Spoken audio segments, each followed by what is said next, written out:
You guys love Kazakhstan, but wait till you see what's next. Buckle up because we're hitting the Silk Road in Uzbekistan. We're talking ancient cities, jaw-dropping mosques, and feeling the footsteps of history everywhere we turn. Filipinos can easily apply for an e-visa. All you need is a copy of your passport plus a scanned photo. Visa fee is 20 for single entry, 35 for double, and 50 for multiple entry. Located in the heart of Central Asia, Uzbekistan is surrounded by Kazakhstan, Kyrgyzstan, Tajikistan, Turkmenistan, and Afghanistan. Its ancient cities and architecture stands as captivating testaments to its role on the Silk Road.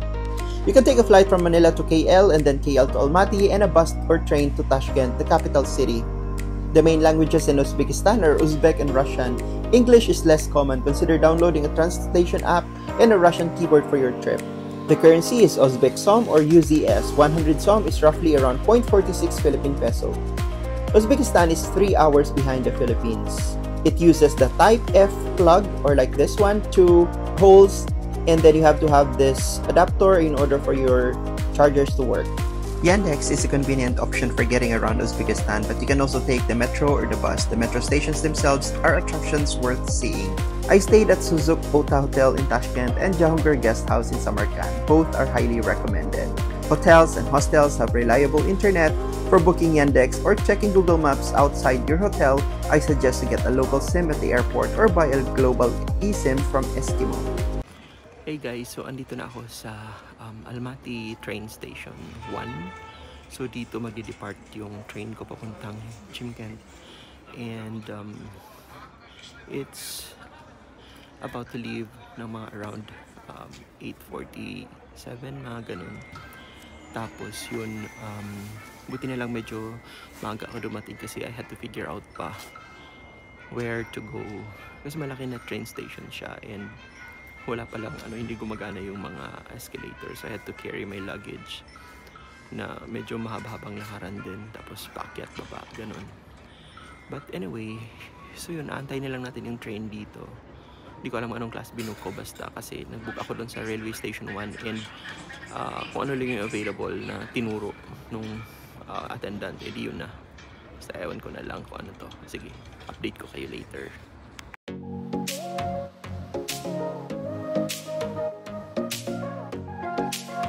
After more than 30 minutes nga na pag-aantay, nakaalis na rin sa wakas ang aking sinakyan na train to Chimkent. And on time siya umalis. May libreng kumot din pala, bedsheet, at tsaka unan and pillowcase. Tapos meron ding saksakan kung kailangan mo mag-charge ng phone or laptop ba. Tapos malinis yung CR sa loob ng train, in fairness.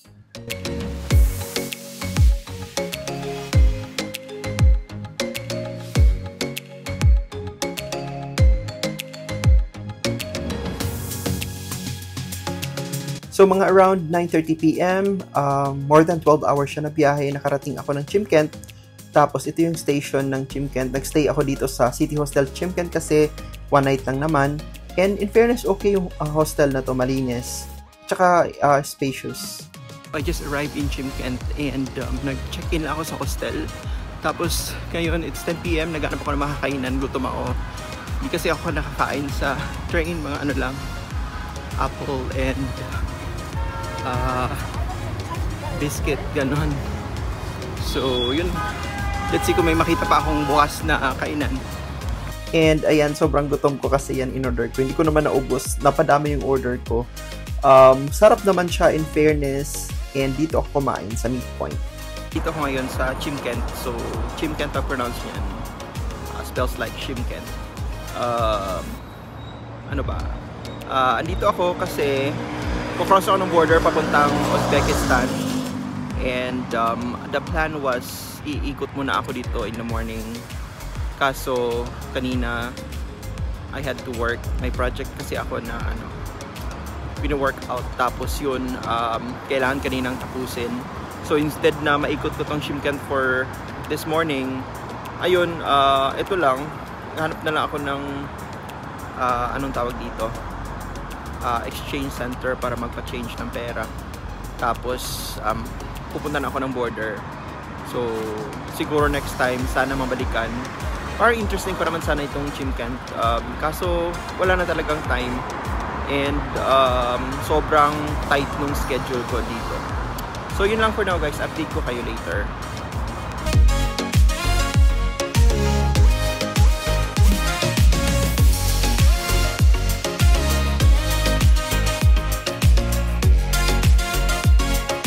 Before noon, umalis na ako sa hostel and pumunta ako dito sa Collis para naman sumakay ng shared taxi papuntang border. So yung papuntang border around higit 2 hours, tapos papuntang Uzbekistan naman after crossing, mga 40 minutes. So less than 3 hours yung biyahe lahat. And after that, nag-check-in na ako sa hotel na tinuluyan ko. Tapos pumunta na ako dito sa Beshkozon Central Asian Pilaf Center, parang ganun. I forgot the exact name. But anyway, so yun, sobrang touristy ng area na to. Pero masarap naman in fairness yung Pilaf dito or Pilaf. Pero sobrang daming tao nung dumating ako na mga past 3 PM na. As in, marami pa rin tao. Andito ako ngayon sa Beshkozon Central Asian Pilaf Center and sobrang pala dito, sobrang daming tao. So, napanood ko kasi ito sa isang YouTube video and binanggit din to ng kanina ng Yandex driver ko na this is a must visit talaga for tourists. So, akala ko naman lang siya, parang di siya masyadong matao. Sobrang matao pala talaga, like sobra daming tao. It's already like past 3 PM, almost 4 PM na. So, ang dami pa rin tao. This is my first meal here in Uzbekistan. Kaharating ko lang kanina. Kwento ko mamaya yung experience ko sa border. Medyo nakakatakot. But okay naman. Nakalagpas naman. Ganun talaga. May mga surprises talaga pag land border usually. And hindi na bago sa akin yun. Although medyo kinabahan pa rin ako. So, kwento ko na lang later, guys.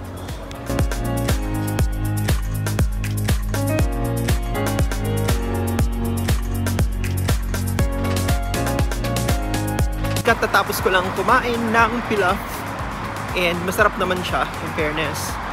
Binayad ko was 67,000 som yung money nila dito, so equivalent siya around 330 pesos, mga ganon. So yun, ngayon itatry ko namang mag metro kasi magaganda yung mga metro stations daw nila dito. Tapos pupunta ako dun sa Hotel Uzbekistan na maganda yung yung facade ng hotel na yun. Tapos sa labas nun, nandun yung Amir Timur Park. Ganon. So, yun, pupuntahan natin yun. Samahan nyo ako, guys. Yung mga metro stations pala nila o subway stations, ganyan lang itsura, walang structure talaga sa taas. Nasa baba lahat yung ticketing, basta nasa baba lahat. So, makikita mo lang yung sign na M sa taas. So, andito na tayo ngayon sa Amir Timur Park. Na may magandang view sa Uzbekistan Hotel. Ayun. So, sobrang mura ng nila dito, guys, transportation. Imagine ng MRT, 9 pesos. Subway yun na. Sobrang mura talaga. Even yung Yandex, yung parang Uber na dito, mura din. So, yun, maganda dito sa Uzbekistan. So, guys, yan yung Hotel Uzbekistan sa likod ko.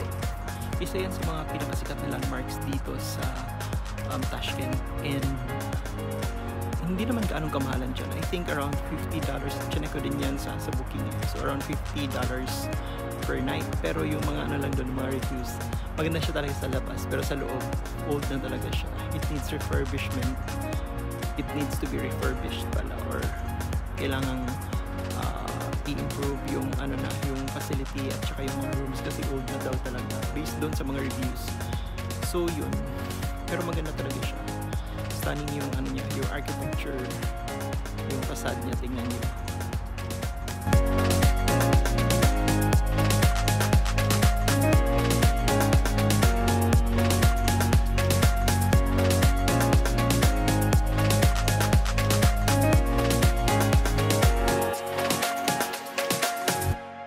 Sa likod ko is yung statue naman ni Amir Timur. National hero siya dito sa Uzbekistan. Napadaan pala ako dito sa Kashgar Park. Tapos kumain ako ng ice cream dyan. And tumingin ako dito sa mga magaganda talaga yung mga paintings na to. Tapos napadaan din ako sa The Palace of Grand Duke Nicholas Konstantinovich. Ayan, sarado siya. I don't know kung open pa ba siya or dahil late na ako nakadaan dyan. Tapos pumunta ako ng Independence Square, yan, pa-sunset na rin. Gabi na yan actually. So late kasi nagsa-sunset dito sa Uzbekistan during pa-summer. Tapos ito yung isa sa mga metro stations dito. gagawa ako ng separate video para sa mga stations. Tapos napadaan din ako ng Kulkadash Madrasa.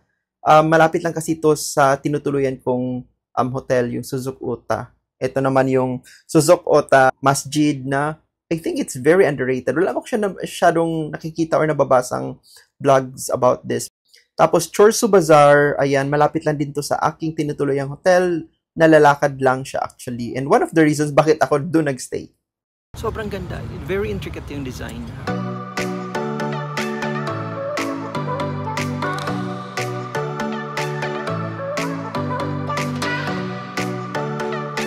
Nandito ako ngayon sa Minor Mosque or Minor Mosque. Ay, hindi ko alam paano mag-pronounce siya. It's probably one of the best mosque here in Tashkent to visit. The Minor Mosque, also known as the White Mosque because of its bright white marble exterior, is one of the newest and largest mosques in Tashkent, Uzbekistan.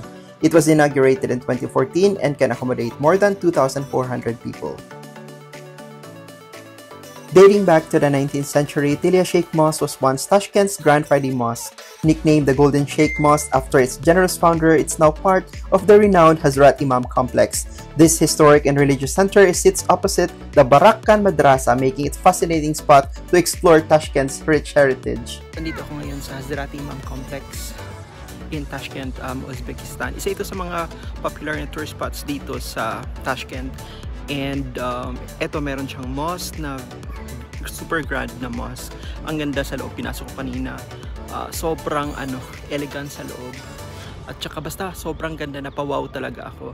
And meron ding souvenir shop or mga souvenir shops na dyan siya maganda din yung building actually. Tapos yung nasa likod ko, yun yung mosque. Tapos may tinatayo pang mosque doon, tingnan nyo, bago. Tapos may madrasa din doon sa may gilid. Basta guys, if you are visiting Tashkent, make sure that pupunta kayo dito sa Hazrati Imam Complex. So, bumalik ako ng hotel para mag-rest ng konti. Tapos, nag-ikot-ikot na naman ako. Pumunta ako dito sa Suzuk Ota Masjid na nasa likod lang ng aking hotel. So, ito maganda siya, especially pag gabi. Sobrang ganda niya na underrated talaga siya na mosque. Kinabukasan yun, nagpumunta na ako ng station para sumakay na ng train. Dito ako ngayon sa train station ng Tashkent and I'm going to Samarkand. It's going to be a 3 hours na train ride from here. Kasi yun yung available na medyo na schedule for today. Kasi meron sana fast train na around 2 hours lang pero hindi siya available. So yun yung 9 AM nakuha ko kahapon. Tapos yun, nag-aantay lang ako. It's almost 8:30. Breakfast na ako ng croissant at saka coffee. Tapos pupunta na ako dun sa platform kasi medyo agahan ko kasi hindi ko alam kung saan banda yun. Baka medyo malayo kagaya nung sa Almaty.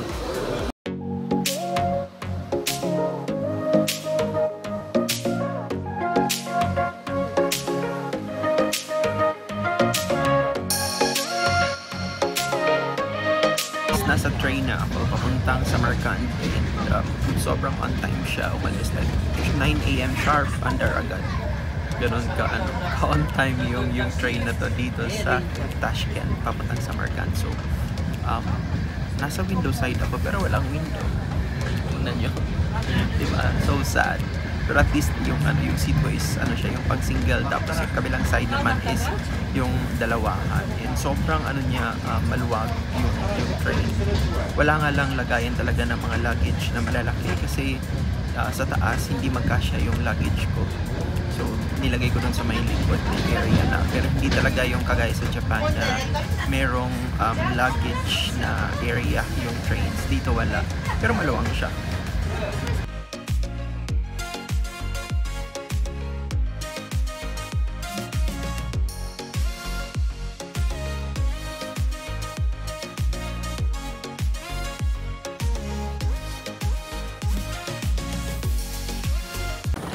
So, nasa Samarkand na ako guys, after 3 hours and 25 minutes, dumating na kami dito sa Samarkand. And yan yung sinakyan ko na train pala.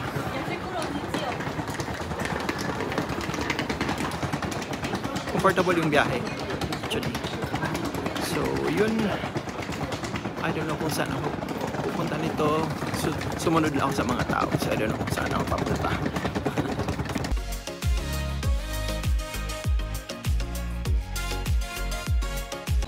So, mas malamig ng konti dito sa Samarkand kaysa dun sa Tashkent. But not so much difference naman. So yun, walang escalator, walang elevator. So kung may dala kayong malaking bag, like yan dala ko, wala, bubuhatin nyo talaga. Stairs lang meron. So yun, mag-yandex na naman ako pa labas from the train station, tapos pupunta dun sa hotel naman na tuturuan ko. Oh. So yun, meron palang daanan dito na walang hindi nag-stairs.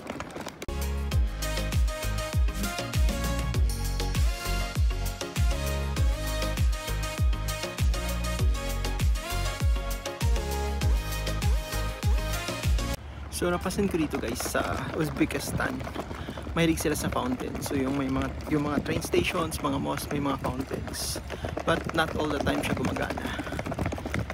So yun. Maganda yung station, maganda yung facade ng station nila. Actually, elegant talaga yung mga buildings dito sa Uzbekistan. Especially yung mga railway station, ganyan, mga mosque, ganun, madrasa. Ito ako ngayon sa Siab Bazaar. So titingnan natin yung market dito. I think this is a farmer's market. Let's see. Sa likod ko is isang attraction din yan. Pumunta natin yan mamaya. I forgot the name. Pero yan, dito tayo muna sa bazaar.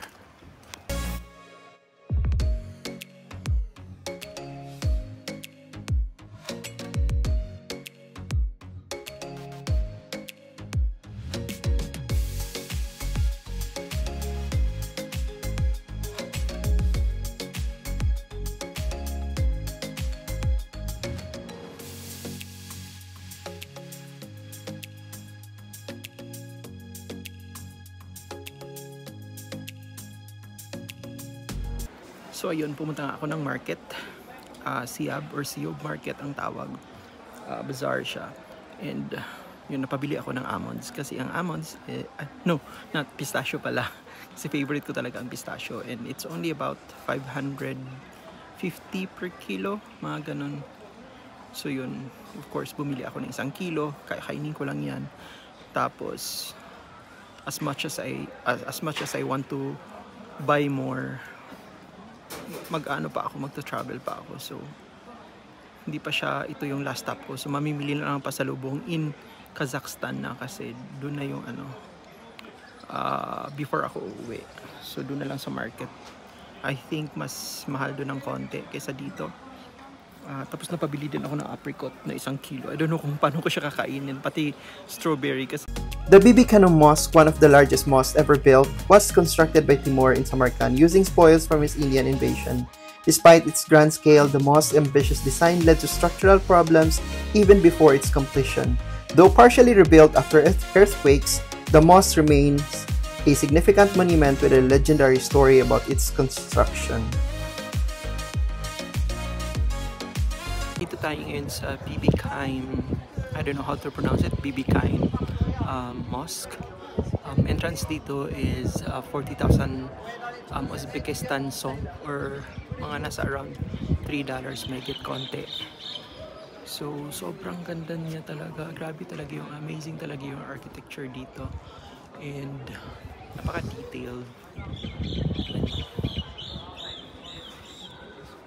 I wish I had really more time to explore this place, kaso medyo ako, alangan sa oras. But I'll try my best to explore it as much as I can.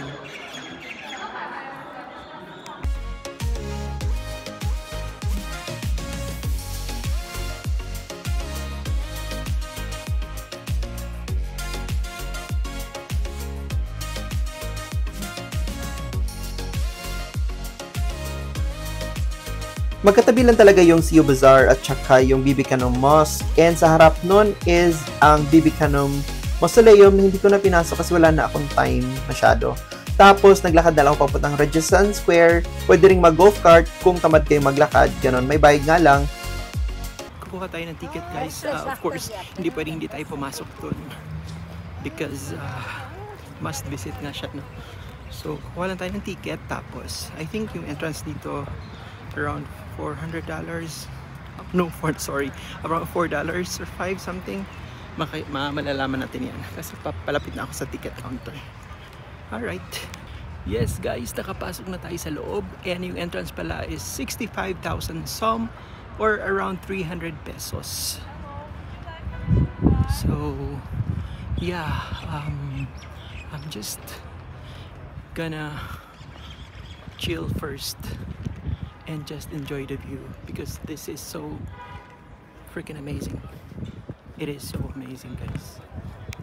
Rajasthan Square is part of the UNESCO World Heritage Site of Samarkand, recognized for its historical and architectural significance. The square is framed by 3 magnificent madrasas or Islamic schools, each with unique and elaborate decorations. The square has witnessed centuries of Samarkand's history, from its height as a Silk Road center to the Soviet era and Uzbekistan's independence. So guys, ayan na nga ang Rajasthan Square. I don't know anong tawag dito sa building na to, sa structure na to. Ilalagay ko na lang sa caption, pero yan siya, yung entrance.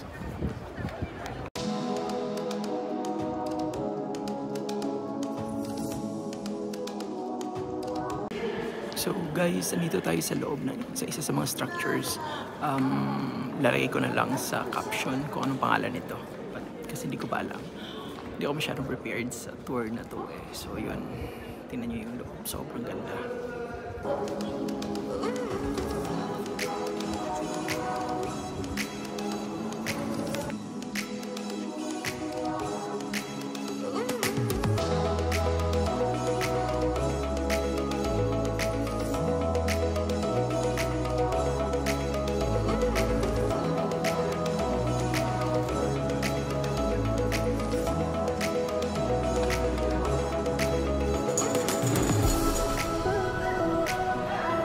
So guys, ito na yung third and last na structure dito sa Rajasthan Square na pinasok ko, and lalagay ko na ulit sa caption kasi mahirap siyang i-pronounce talaga yung anong tawag dito, yung name. So ito siya, amazing talaga, sobrang detailed ng mga prints, or I don't know how do you call it. Tapos as in, maganda talaga dito.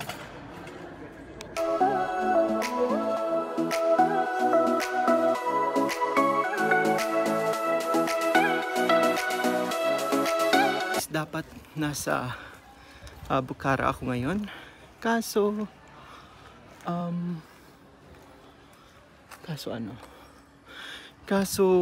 wala nang available na seat sa train na gusto ko, yung fast train na less than 2 hours lang dapat, and wala kasi ako masyadong time, so dapat yun talagang sakyan ko para at least maikot ko pa yung Bukhara, but wala na. So ang ginawa ko na lang, nagtrabaho kanina. So ngayon pa lang ako mag-iikot, and it's almost 2 PM na. Napadaanan pala ako dito sa Aksaray Mausoleum, pero hindi ko na siya pinasok. The Amir Timur Mausoleum was built for Amir Timur's grandson and later became his resting place after his death. The mausoleum's ribbed blue dome and geometric tilework showcase stunning Timurid architecture. Dito tayo ngayon sa Amir Timur Mausoleum. Entrance dito is 40,000 som or roughly around 200 pesos. So let's see kung anong meron dito sa loob.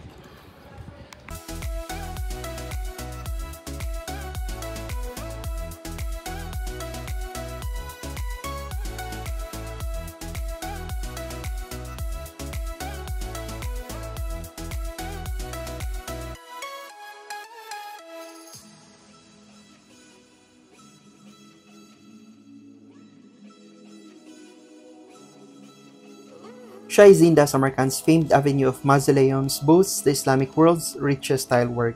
Nicknamed Tomb of the Living King, it enshrines Qusam ibn Abbas, believed to have brought Islam here in the 7th century. The most dazzling tilework dates from the 14th to 15th centuries. Dito tayo ngayon sa Shah-e Zinda ano siya, mga mausoleum. So malaki siya actually, different mausoleum, iba-ibang mausoleum, iba-ibang klase din ng designs sa loob. So yun. So ito yung isa sa mga interesting na mausoleum dito. Yan sa likod ko. Very nice actually sa loob. Pakita ko sa inyo. Complex is famous for its stunning Timurid era tile work, particularly vibrant blues and yellows that adorn many mausoleums. So malamig na naman ngayon dito. Kahapon sobrang ganda ng weather. Ngayon sobrang hindi naman sobra, but malamig siya ngayon. Kaya tingnan niyo, naka-jacket yung mga tao. Samantalang ako naka-t-shirt lang. Kasi yung paglabas ko, na-feel ko na yung lamig. Kaya lang, tinamad akong bumalik ng hotel. So yun. Kaya, naka-t-shirt na ako. Feelingan ko naman na hindi galing sa mainit na lugar. Ganon.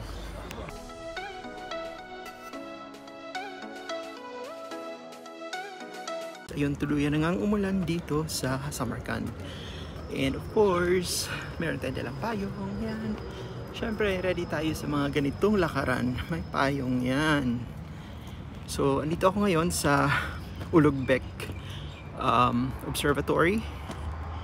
And mayroon din museum yata dito. So yun, I think this would be my last stop for Samarkand. Tapos babalik na lang ako mamaya doon sa may Registan Square.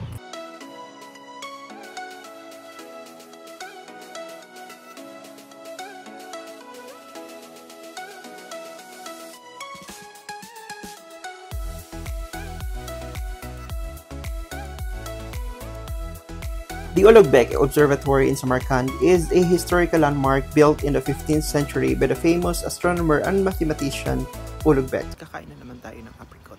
May baon akong apricot. And kakain tayo.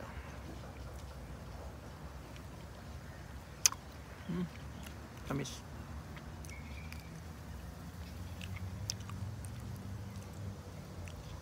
Maraming nagtatanong anong yung kalasan niya. Wala akong maisip na kalasa niya sa Philippines. Pero medyo hawig niya ang lasa ng peach. Kung natikman nyo na yung peach. Medyo bihira talaga ito sa Pilipinas. Usually yung malalaking supermarket lang may ganitong mga prutas. And mahal siya, like 800 nakita ko one time sa mall. So downtime tayo guys, kasi ayaw ko masyadong magpagod kasi bukas magkocross ako ng border papuntang Tajikistan. Tapos May 3 pa ngayon, May 14 pa yung uwi ko, so mahaba-habang oras pa, kaya di ka ako masyadong nagpapagod. So ngayon kumakain na ako ng baon ko na pistachio at saka raisin na binili ko sa market kahapon. Ang sarap guys, promise. And it's mura. Bumalik ako dito ngayon sa Registan Square kasi sabi nila mayroon daw, sabi ng friend ko pala, hindi nila, sabi ng friend ko may light show sa pagsapit ng mga 9 PM onwards. Kasi kagabi nag-antay ako kasi alam kong mayroon siyang parang light show sa gabi. Tapos nag-antay ako kagabi hanggang 8:30 or 8:45 na yon. Tapos umalis na ako kasi sabi ko wala naman pala. Tapos yun pala 9 PM nagsa-start, kaya hindi ko nakita kagabi. So kaya bumalik ako dito ngayon kahit maulan, malamig. Bumalik ako para hopefully makita siya. Sana nga meron tonight. Simple lang yung light show nung nandun ako, pero maganda pa rin siya. Nakita ko sa ibang videos, mas okay siya talaga pag summer kasi mas bongga yung light show dito. Anyway, yun lang for now guys. Next vlog ko naman is Tajikistan. Until next time, don't forget to subscribe to my channel.